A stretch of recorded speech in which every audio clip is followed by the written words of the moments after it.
Okay, andito po tayo sa A. Bonifacio. Ang way na to ay dire-diretso mo lang. Yan, may bridge dito, A. Bonifacio. Tapos itong bridge na to ay ano bang pangalan nito? Nakalimutan ko. Marikina Bridge. Yan, ito po yung Marikina Bridge, A. Bonifacio. Tapos ito po yung Marikina Bridge. At ang nasa ilalim natin ay Marikina River. Okay. Tapos pagbaba natin doon, mamaya makikita nyo, ang way na to ay papunta po ng Antipolo. Pagka dumiretso ka, tayo po ay kakaliwa, pakaliwa ng JP Rizal ng Marikina, no? Alam nyo naman, maraming JP Rizal. Yan.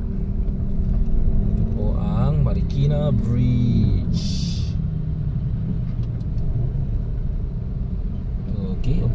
Okay.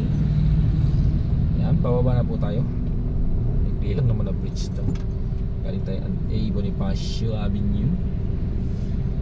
Tapos sumapa tayo ng Marikina Bridge.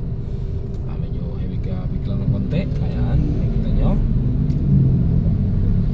Mamaya, pababa na tayo. Pagbaba natin, yan po ay nakakasakop na ng iba ng tawag sa sumulong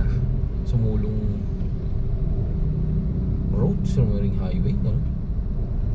Hindi naman pwedeng highway pala. Yan, basta pagbaba natin, sumulong na. Tapos yung kaliwa, yan, yung pinakaliwa na, nakikita nyo sa kaliwa, yung mga kumakaliwa na yan, nakaliwa din tayo eh. JP Rizal yan, pati yung kanan JP Rizal din, siyempre. Yan, pagbaba natin, ayan, nakalagay sumulong.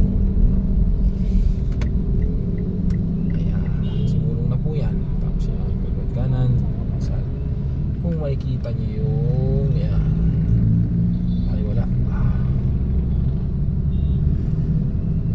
Okay.